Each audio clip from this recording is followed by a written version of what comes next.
Funding for this edition of One-on-One with Steve Adubato has been provided by Delta Dental of New Jersey. We love to see smiles. The New Jersey Economic Development Authority. Johnson & Johnson. NJM Insurance Group, serving New Jersey's drivers, homeowners, and business owners for more than 100 years. Rutgers University, Newark. The New Jersey Education Association. Englewood Health. Robert Wood Johnson Foundation, working for a healthier, more equitable New Jersey. And by the Turrell Fund, a foundation serving children. Promotional support provided by New Jersey Globe. And by ROINJ, informing and connecting businesses in New Jersey. This is One-on-One. I'm an equal American just like you are. The way we change presidents in this country is by voting. A quartet is already a John. It's just the new John. January 6th was not some sort of violent, crazy outlier. I don't care how good you are or how good you think you are. There is always something to learn. I mean, what other country sends comedians over to embedded military to make them feel better? People call me because they feel nobody's paying attention. It's not all about memorizing and getting information. It's what you do with that information. Start talking right now. Such a good question. High five. Hi, everyone. Steve Adubato. For the entire program, we're talking to the author of this compelling, important, and powerful book. The author is Jonathan Allen, also with Amy Parnes. And the book is called Fight, Inside the Wildest Battle for the White House. John, thank you so much for joining us. My pleasure, Steve. Where the heck, first of all, Fight, the title of the book, comes from? My co-author, Amy Parnes, who insisted that we call the book Fight. There's the iconic moment, of course, when President Trump is nearly assassinated and rises up and throws his fist in the air and yells, fight, fight, fight. But, you know, also Kamala Harris, her mantra was, when we fight, we win. And when she lost, she told everybody that the fight continues. And what we see in our politics is this ongoing fight. So we thought that was the most appropriate title for this book about this insane election year. Insane on a lot of levels. And I told John before we came on the air, I absolutely love this book. It's the term page turner is overused. This is a page turner, but also tell folks option for Hollywood. We sold the rights to Aline Brosh McKenna, who is the screenwriter for Devil Wears Prada, Devil Wears Prada 2, and many other titles that you may have heard of. And we are incredibly excited to see what she can do. She plans to write and direct a feature film. Good for both of you and those of us who get to see it later. All right, let's get into this. We're taping on the 20th of May. This will be seen later. Obviously, the cancer diagnosis for former President Biden, our thoughts and prayers are with him, with his family, for his recovery. Let's go back.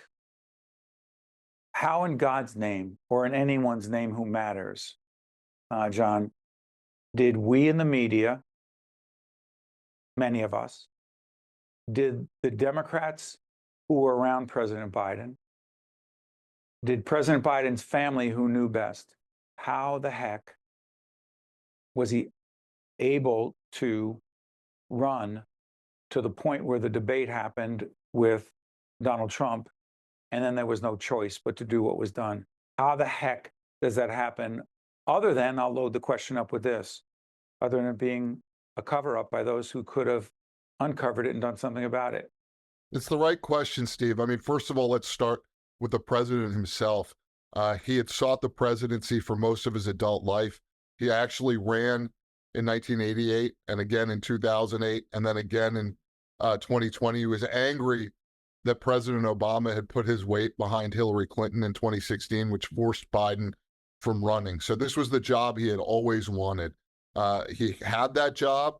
He believed his own headlines about the success that he thought he was having, even though the approval ratings showed that he was not doing well, that he was underwater, even though he was trailing President Trump in polling, and he wanted to run again. There was never a discussion in his inner circle, according to the reporting that Amy and I did, about whether to run. It was only about when he would announce and how they would run. And the people closest to him, who were in the best position to see his decline, and of course, we all saw it on television. I mean, we could see examples of it, but people behind the scenes obviously saw it a lot closer. The people closest to him were the ones dependent upon him, you know, First Lady Jill Biden for the nice house and the helicopter and the plane, the aides closest to him, Mike Donnellan and Steve Ricchetti. His son, Hunter Biden. Hunter Biden, absolutely, who becomes his fiercest defender in all of this, you know, who starts reading people out of the room when they are detected to be anything but absolutely loyal to the idea of Biden running again. So, you know, I mean, I think it starts with that, right? The reason that Amy and I didn't use the term cover-up is that we believe that connotes, at least in American political parlance, a criminal conspiracy. And what we see here is a lot of people acting. How about intent? Well, that's it. So intent, the intent to cover up, absolutely. The intent to accommodate President Biden, absolutely. Okay. And we see that, you see that in every, you know, I know you've read it, but for other folks, so many examples in this book of the things that were done to shield President Biden from the American public, to shield him even from his own donors and other Democrats, to shield his frailties, both physical and mental, from them, and to, more importantly, to shield the American public from their president. Yeah, but a couple things. First of all, Van Jones on CNN, a staunch Democrat, part of the Obama administration, recently on CNN said that what happened with President Biden being allowed to, encouraged to run again was, quote, wasn't is a crime against the Republic. That being said, I was listening to the audio tape that was finally released. I think it was in 2022 when it was made. The Biden administration, the Democrats around him did not want this tape released. It was the deposition, and I know you have reported on this and understand it, John, the deposition of President Biden talking about the classified documents case. In it, this is not secondhand information. The audio itself, you know, number one, he wasn't sure when Donald Trump took office the first time Trump won in November of 2016. He thought it was 2017 where the election was. Number two, he didn't know the year that his son, Beau, passed away from cancer. He also wasn't sure the dates at which he served as vice president. And it goes on. People knew that, and they did not want it out. The question becomes, from my perspective, how did we, the Democrats are one thing, how did we, the so-called mainstream media, fail miserably to be more assertive, proactive, and aggressive in some cases in asking the right questions about this situation? Where did we fall short, John? Well, we did not cover ourselves in glory at any moment. And I know as a reporter, you know, covering in part the Biden White House, I was actually primarily assigned to the Trump campaign during the campaign. But, you know, I know we were constantly trying to find the status of President Biden's physical and mental health. Is something that— Well, couldn't you see it? I'm not, I don't mean you, Jonathan, but all of us. Didn't we see it? Didn't we see when President Biden was having a hard time knowing where he needed to be on the stage, when he was walked off a fundraiser that I believe George Clooney, who he did not recognize, who he had met many times, been around many times, at a fundraiser, I believe in California, where former President Obama walks him off the stage. It just goes on and on. We keep saying, you know, we didn't see. Didn't we see it? We did see it, Steve. The problem from the media, from the straight media standpoint, from the reporter standpoint, is we're not doctors. I can't diagnose Joe Biden. What I can do is report on what we're seeing. And I think the media broadly failed to do that. I do think that there was a protective layer around President Biden. And part of that is respect for the office. Part of it is the inability to make a diagnosis independently of what's going on with him. At the same time, I think broadly, we were too willing to not call bull crap on the difference between what White House officials were telling us, which was clearly not true, that he was, pouring through briefing books every night, that he was as alert as he had ever been. I mean, we could see ourselves that wasn't the case. And, we should have pushed harder. At the same time, you mentioned, and I think this is important, that her report, the investigator, the prosecutor, and that audio that you hear, that was an off-ramp for the people closest to him. That was a moment for those who heard that, who were with him, even during those years, to not have him run in the first place in 2020. But certainly once those transcripts came out, and they're not as alarming as the audio is, that was an off-ramp, an opportunity for them to raise their hand, as we say in, see something, say something. And they did not do that. Let me ask you this. In the book, and it's so interesting, the battle. And again, we try to focus on public policy, but public policy is impacted by politics and the politicians in government office who create public policy. So here are some who mattered: Nancy Pelosi, Barack Obama. Help us understand this. Why the heck, A, Nancy Pelosi and Barack Obama wanted President Biden to drop out at a certain point after the debate? Fair? Yes, immediately. Why did Barack Obama not support Kamala Harris and want, along with Nancy Pelosi, the former Speaker of the House, why did they both want an open, competitive Democratic primary to pick the strongest candidate and not anoint Kamala Harris? They both believed that Kamala Harris was not the strongest candidate. They both had little confidence in Kamala Harris. In fact, Pelosi, according to somebody who spoke to her right after the debate, her view was Biden had done so poorly, she was concerned that there would be such a bum rush to get rid of him that Kamala Harris would be immediately anointed because there would be no other choice. And she wanted to have more of a process. She wanted to slow that down just a little bit and work on Biden to get out more slowly so a plan could be put together. Barack Obama, this is just, I mean, my jaw dropped when I found this out. And we reported on it in the book. The day that Biden hands over the baton to Kamala Harris and endorses her, first of all, she has to beg for the endorsement to come out. He does. He calls her and he says he's going to get out. And she says, "Are you going to endorse me?" And he says, "Well, maybe in a few days."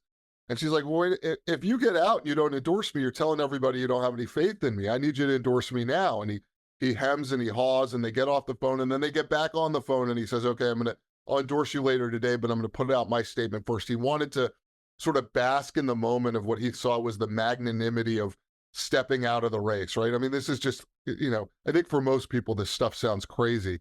But stay right there, Jonathan. Stay right there before you talk about President Obama. Former President Biden made it clear to Kamala Harris, I believe the phrase is no daylight, meaning you cannot, when you're out there campaigning, have any daylight, nothing between my presidency and your candidacy. It was implied that she would in no way say that if she were elected, her presidency would be any different than the Biden presidency. And also, she would in no way be critical of his presidency or separate herself. Is that an overstatement, John? I don't think it's an overstatement at all. It's interesting. The White House communicated to her campaign, meaning at the staff level, said, "Do what you need to do." But the president himself left his hot breath on her neck, saying, "No daylight. I don't want you to distance yourself from me at all." And she had been seen as disloyal in the past in politics. That was a knock on her. And I think it was something that weighed heavily on her. Now, she was now the candidate. It's her choice on what to do. And she chose to stick with them, to not offer change to the public at a time when the vast majority of Americans thought the country was on the wrong track.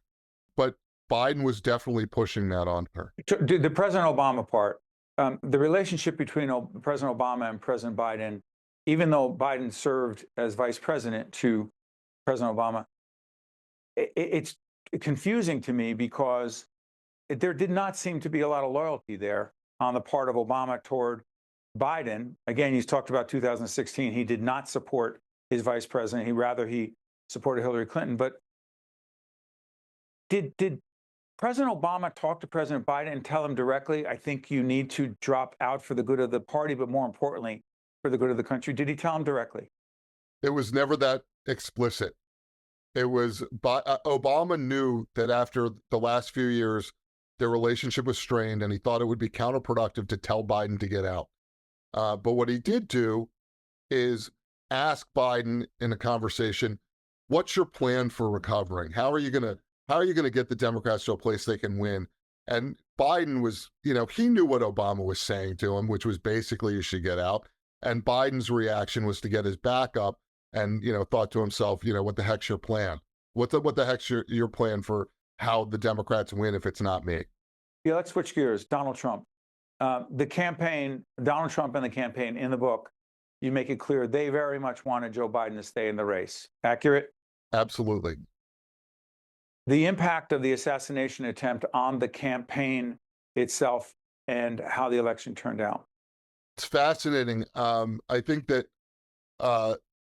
most of us would expect that if a presidential candidate, former president, was shot, in this case in the ear, but so close to being a fatal wound, you would think that that would change the trajectory of things or change the candidate himself. And I think there were some slight changes for a brief moment for Trump in terms of his willingness to think about, and we report on this, his willingness to consider the possibility of divine intervention or divine providence and him surviving that. But, there was a lot of chatter around the Republican convention that he was going to be a lot different. And he came out during the convention, gave a speech, and it sounded a whole lot like the old version of Trump. But I think one of the things that's really fascinating is the next day he is on his plane to the Republican convention and he is watching a fight over whether J.D. Vance or Marco Rubio should be his vice presidential candidate. And there are proxies for each of them on the plane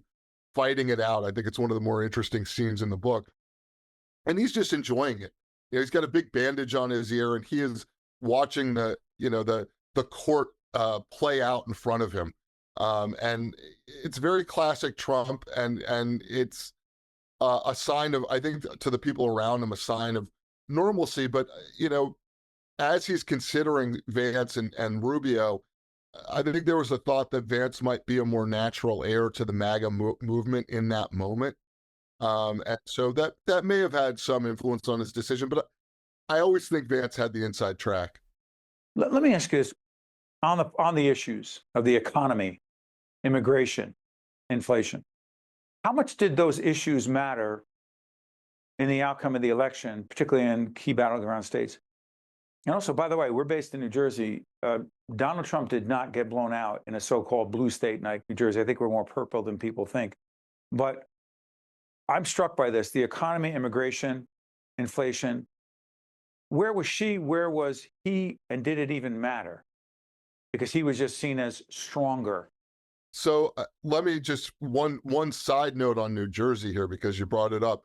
Democratic governor of New Jersey, Phil Murphy, goes to Bedminster, to the golf club there, and sits down with Trump.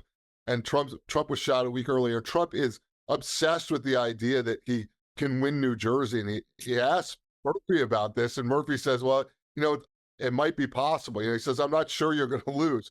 And as you point out, it was a lot closer in New Jersey than it typically is between Republicans and Democrats. But, I think to your question about the economy and immigration, I think they mattered. I think they were everything. The country wanted change. They weren't happy with the situation. Swing voters in swing states were not happy with the situation. They were not happy with inflation. They certainly weren't happy with illegal immigration. And Donald Trump was talking to them about his solutions, his plans for bringing down inflation, securing the economy, their basic needs, and securing the border. And on the other side, there was a lot of talk about democracy, which is, I think for most voters, a distant thought from how am I going to pay my rent? It's not that they don't love democracy. It's not that they don't care about democracy. But they weren't convinced, A, that Donald Trump was going to end democracy the way the Democrats were saying. And B, they were, I think in that moment, much more aligned with a candidate who was talking about those issues that they did consider on a daily basis. Let me ask you this. What the heck was Donald Trump's appeal to African-American men and a significant number of Hispanic, Latino voters? The numbers were significantly higher than in the past, to the point where in places like Passaic County, New Jersey, in a congressional district that had leaned Democratic for years with the late Congressman Bill Pascrell, who won big, the Democratic candidate for Congress almost lost. What the heck was the appeal for Donald Trump with minority voters, particularly men? Here's the and thing. why would it be that Kamala Harris did not appeal to the degree she needed to have a more a competitive chance at winning? Please. Yeah, I think the big secret is actually that it's the same thing. I think that voters across the board were concerned about the same things, particularly when it comes to inflation. In addition to that, having talked to some of the insiders on the Harris campaign who are out knocking on doors, not the top level folks at the headquarters, but people who are at the state level, like knocking on doors and stuff. Donald Trump's stimulus package during COVID included checks that went out with his name on them. And I think that was helpful for him in a lot of communities, right? When he talks about, I'm going to make it easier for you economically, and somebody says, hey, I got a literal check from Donald Trump when he was president, I think that makes a difference. But broadly, I would just say the same issues resonated with voters, whether they were white, Hispanic, Black, Asian, whatever. What about the anti-woke and woke DEI? That's over. If policy is what it is in the Trump White House, people can decide for themselves. But in the campaign, anti-woke, why was that? Why did it resonate for so many? I don't even know what that. I actually don't really know what it means. Yeah. Do you? Do you know what it means? Well, sure. Are we woke because we're in public broadcasting? I mean, what does that mean? What does woke, anti-woke mean? Well, first of all, what is the working definition of woke over time became perplexing to me, because I realized because we're in public broadcasting, we're woke. For some of us who pursued higher education and advanced degrees, academia, woke. Anyone who's sensitive to, concerned about equal rights for those who happen to be gay, transgender, woke. What's not woke? What's left? Right. Who's left? No, I mean, it's a good question, Stephen. I think you're right that the definition of woke has migrated over time, and it tends to be applied to that which the conservatives don't like.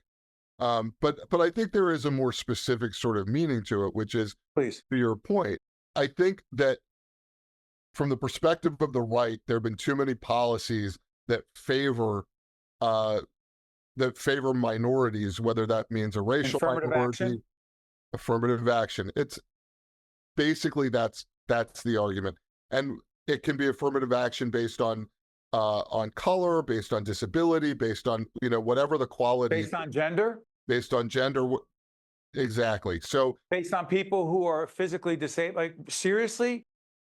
Good. I'm sorry. Yes, I mean, I think what we've seen from this administration and what we saw during the campaign was a desire to, at the very least, rebalance that. To take away any special consideration for, any affirmative action for any particular class of people.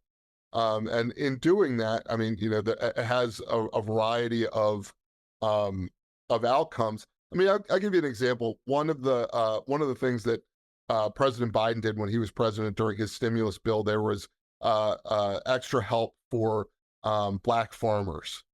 And Stephen Miller, who is now the deputy chief of staff for policy in the White House, filed a lawsuit against that policy, right? So I think we all know basically what we're talking about, but the definition can expand and migrate a little bit, as you're suggesting.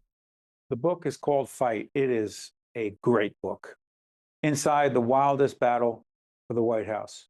Jonathan Allen, Amy Parnes, you've done great work here. Thank you, Steve. And I don't like using the word entertaining when you're talking about, listen, we're doing a series called Democracy in Danger, and you just told me that it doesn't resonate, with people every day. I hear what you're saying, some of us, and I know you as well, still believe that we need to fight to preserve our representative democracy. This book Steve, can I hop in for 1 second here? 2 seconds, go ahead. All I would say about that is if the Democrats' concern is about democracy, they have to do a better job of showing voters that democracy is what protects their economic interests, their social interests, their security. Very well said. Great book. And I just want to thank you for taking the time to be with us, Jonathan Allen, co-author of Fight. All the best, John. Thank you, Steve. I'm Steve Adubato, and wish you all the best, regardless of who you voted for. There'll be another election in a few years. Election for governor in 2025 in New Jersey. See you next time. One-on-One with Steve Adubato is a production of the Caucus Educational Corporation. Funding has been provided by Delta Dental of New Jersey, the New Jersey Economic Development Authority, Johnson & Johnson, NJM Insurance Group, Rutgers University, Newark, the New Jersey Education Association, Englewood Health, Robert Wood Johnson Foundation, and by the Turrell Fund, a foundation serving children. Promotional support provided by New Jersey Globe and by ROINJ. NJM Insurance Group has been serving New Jersey businesses for over a century. As part of the Garden State, we help companies keep their vehicles on the road, employees on the job, and projects on track. Working to protect employees from illness and injury, to keep goods and services moving across the state. We're proud to be part of New Jersey. NJM, we've got New Jersey covered.